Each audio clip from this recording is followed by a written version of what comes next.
much for that, Tim. Thanks very much for the introduction, Elizabeth, and thanks to you for this opportunity to offer this presentation, Archibald Baxter's Christian Faith and Conscientious Objection.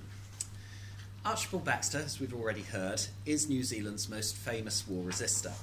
His story is well known for a number of reasons, not least because of the mistreatment he experienced during the War of 1914-1918. Baxter has become the most prominent of 14 conscientious objectors sent from New Zealand to England in 1917 and subsequently onto the Western Front, where he and 3 others were subjected to field punishment number 1. Baxter told his story in his own autobiographic account, We Will Not Cease, which was first published in 1939 and then republished in the 60s. In more recent times, it's been retold in a variety of places and in different media, including the paintings of Bob Kerr and a powerful television film, Field Punishment number 1, available on YouTube if you haven't seen it. Moreover, as the father of New Zealand's most celebrated poet, James Keir Baxter, who also wrote about him, Archibald has attracted further interest and a high profile. I became aware of Baxter, like Elizabeth, coming from the UK. I wasn't aware of him until I got here to Otago, and I was invited to give the 2015 Archibald Baxter Annual Peace Lecture. That's organised by the Archibald Baxter Memorial Trust, and this wonderful image from Brighton, which is where Baxter lived. And I was particularly interested as I read into his story in preparation for the lecture of his experience of number 1 field punishment, which was commonly referred to at the time of the First World War by British troops as crucifixion. So you had the British Army or British military exacting a punishment on its own troops. 300,000 was subjected to field punishment number 1, which was widely referred to as crucifixion. And that, as a theologian, was one of my areas of particular interest, and that drew me in to learning more about Baxter and his story. A little later that year, Jeff Troughton, a historian at Victoria University Wellington, encouraged me to take that interest further in a paper on crucifixions in the First World War. And then after that paper, he and my colleague here at Otago, John Stenhouse, suggested that I might investigate Baxter some more, and John suggested it would be really interesting to look at his religious convictions. So I'm grateful to both of them for the encouragement and help that they both gave me in what I'm going to offer you this afternoon. Baxter's religious convictions have been previously recognised as a factor in his opposition to war. In fact, the standard view in some ways, because he's been so influential, David Grant, his view of Baxter as a Christian socialist who made the decision to resist on his own for reasons both socialist and religious. And this is further supported by the Ministry of Culture and Heritage, who list Baxter and his 5 brothers amongst those who objected to war on religious grounds. Yet, as Baxter's wife, or as Archie's wife Millicent noted in 1978, the depth and centrality of Baxter's religious commitment has not been well understood, in large part because he was reluctant to share his beliefs even with her. And this has led to very different interpretations of Baxter's relationship to religion. So Frank Mackay, in his work on James Baxter, writes of Archie, his belief was not based on religious grounds, since he belonged to no organised religion, but his own understanding of Christ's command, thou shalt love thy neighbour as thyself. He adds, Archie was a humanist, though he believed in God and prayed to him. Penny Griffiths has recently suggested Baxter was, quote, a Quaker at heart, even though he never joined the Religious Society of Friends. Griffiths cites Paul Ostreicher, the famous Quaker pacifist, who knew Baxter some years later, and described him as, quote, a humanist who had no specific belief in God. Ostreicher suggests that Baxter was sympathetic to the Quakers, but had too much integrity to join a religious society when he did not feel religious. So something of a conundrum in terms of very different perspectives of Baxter and his religious commitments, and therefore the impact of faith on his conscientious objection. There's no question, to my mind, that his religiosity and personal beliefs are difficult to untangle, at least for this period, 1917 to 1918. And this prompted me to write a chapter in this book, Jeff Troughton's Saints and Stirrers, where I try to shed what light I think is available for this question. Drawing primarily on Baxter's own own writings, this chapter suggests Baxter's Christian faith was neither conventional nor transparent. He definitely eschewed church membership until much later in his life, and was highly reticent about his own beliefs when writing for the public. It's little wonder that the military authorities were repeatedly confused by Baxter's religious convictions, identifying him at different times in prison as agnostic and then Catholic, and listing him as Plymouth Brethren on his military record. The 1918 military record that identified him more generically as, quote, a believer, seems to have finally got it right, and may be a quote from his own words. This doesn't preclude, it seems to me, the possibility that the Baxter family had earlier been involved with Plymouth Brethren, and Archibald may possibly have been baptised as an infant, but he was not a member as an adult. I go into that in more detail in the chapter. We Will Not Cease, his own writing, refers to religion in a number of passages, but offers little explicit discussion on his own faith, or its importance to his pacifism.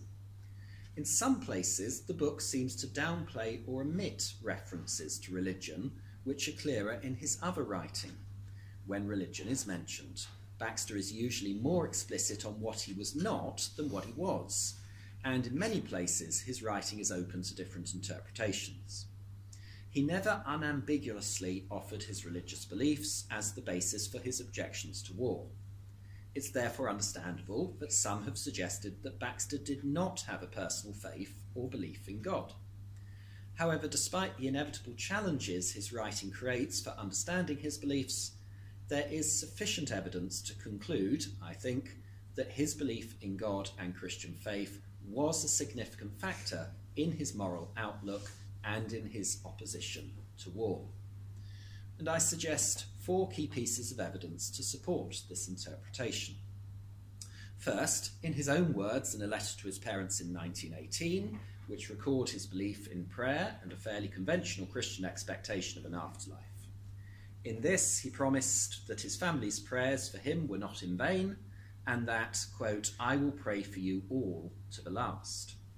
Towards the end of the letter, he wrote, I know that we will meet again. Oh, what a bright morning that will be, whether in this world or the next.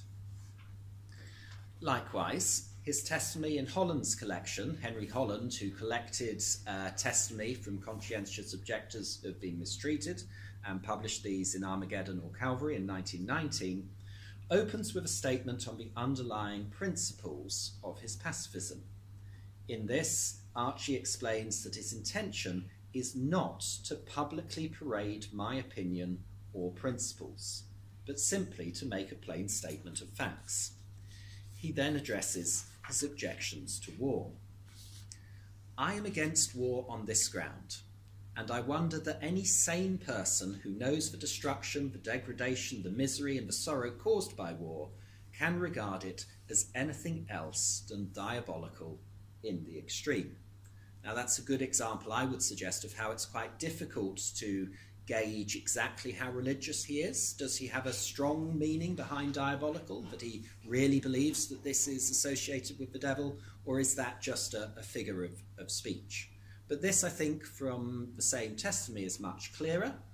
A fairly explicit religious concern when he says, I believe that a man should seek to bring his life and his actions into agreement with his truest sense of duty towards God and man.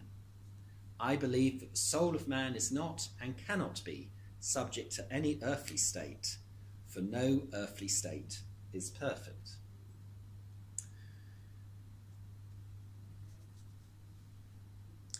Third, in his own description, and we will not cease, of his suffering during field punishment number 1, and the strengths he says he derived from God at this time. Baxter describes how early in his punishment he started to feel overwhelmed by the pain he would have to endure. Then he says, "I began to think of the length of my sentence and it rose up like a mountain. The pain grew steadily worse until after half an hour it seemed absolutely unendurable. Between my teeth I said, 'Oh God, this is too much. I can't bear it.' At the very worst, strength came to me and I knew I would not surrender. The battle was won, and though the suffering increased rather than decreased as the days wore on, I never had to fight it again." So my contention would be, and perhaps again this is language which could be read in different ways, but I would invite you to read this as Baxter calling out to God and soon afterwards finding a new strength at his deepest and darkest time. This passage, to my mind, is the clearest evidence of his own faith in the book, and it shows that his faith was a critical element in sustaining him in the face of suffering. Finally, I would offer the words of his wife Millicent in a 1978 interview with Michael King, which describes Archie as much misunderstood but, quote, essentially Christian, with a faith that was always, quote, under the surface. Echoing Archie's words already cited, that he did not wish to parade my opinions or principles, this interview was conducted as part of King's research on James Baxter. In one particularly revealing question, King asked, "Would you say that your home life at the time that Jim was a boy was of a distinctively Christian kind? Were you..." And then the question sort of peters out, presumably inviting the response. To this, Millicent answered, "Well, it wasn't. I think it was really fundamentally Christian. But both boys said their prayers at night and that sort of thing. We didn't call it Christian. It was really fundamentally Christian. I mean, my husband was." So that's, I'll put it up for you, that's an exact quote from this very interesting interview, which I think captures just how difficult it is to work out, well, what was the religious conviction here? It seems to me that Millicent starts by answering that the family wasn't distinctively Christian, but then immediately catches herself and says that it was fundamentally Christian. And in fact, this is so important for her that she immediately repeats it. Furthermore, she also provides evidence that even though the family did not call itself Christian, James and Terence still said their prayers at night and that sort of thing, which is not typical behaviour of a non-religious family. It appears that although the family were fundamentally Christian in their practices, they did not think of this as particularly distinctive in the culture of their day and did not therefore call themselves a Christian family.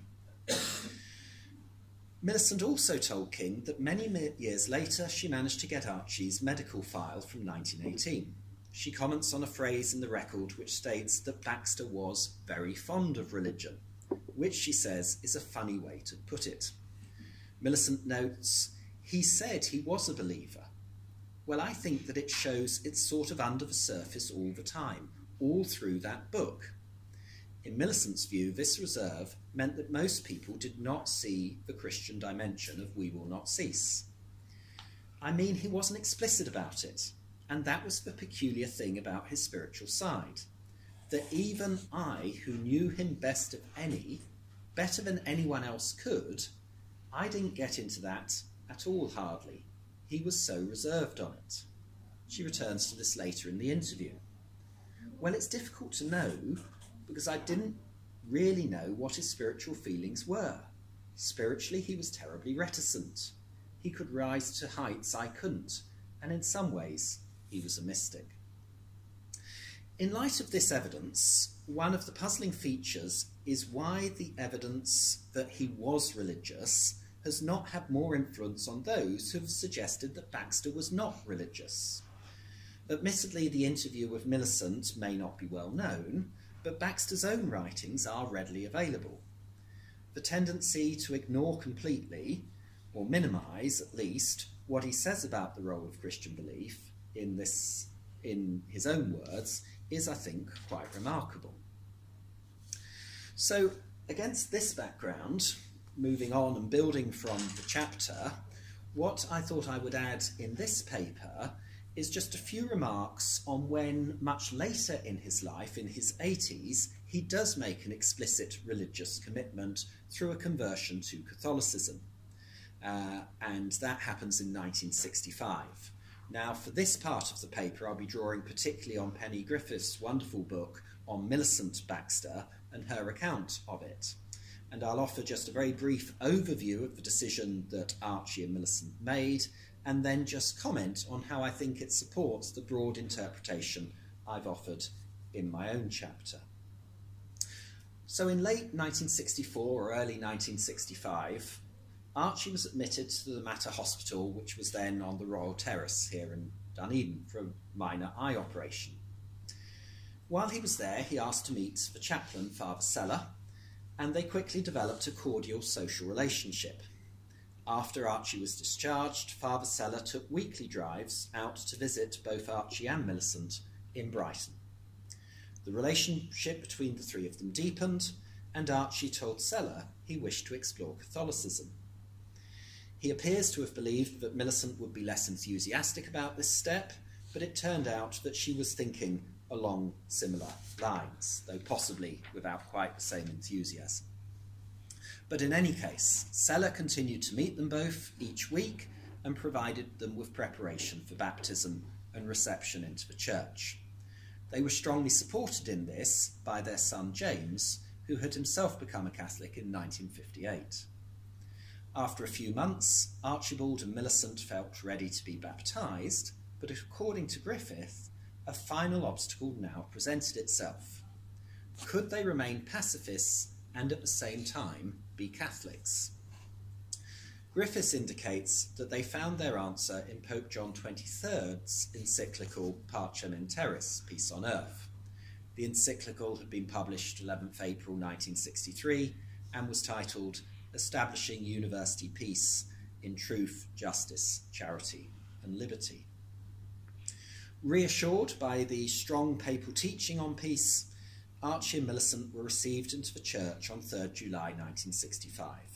The service was at Peter Channel Church on 3rd July, and Archie took the baptismal name of Francis, after Francis of Assisi, and Millicent took the name of John, after John XXIII, who had died in June 1963. They remained faithful and committed members until Archibald passed away on 10th August 1970, and Millicent on 3rd July 1984. Now, one of the most surprising features, I think, of their conversion is that they seem to have kept it relatively quiet, perhaps even secret, in the Baxter family. It's clear that their son James was well aware of their plans and strongly supportive. Griffiths notes that James wrote to Millicent to encourage her every day. That was while she was preparing for entry to the church. Yet, Archie's niece, Diane Dorr, daughter of his brother Donald, insists that despite the close relationship between Archie and Donald, her father had no idea of Archibald's conversion until his funeral. Griffiths comments, somewhat, I think, understating, "It seems for some people there are certain subjects, like religion, that are so personal that they do not share their thoughts, even, or perhaps particularly, with those who are closest to them. What I would suggest to you is that this supports my broad argument that Archie's reticence about religion in his earlier life should not be taken as an indication that religion was not important to him. His decision to convert to Catholicism was a very serious decision for him. If his niece is correct, that it was kept private even from close family members outside the couple and their own children, it strongly supports, I think, the possibility that he would have been similarly reticent in his younger years." Thank you.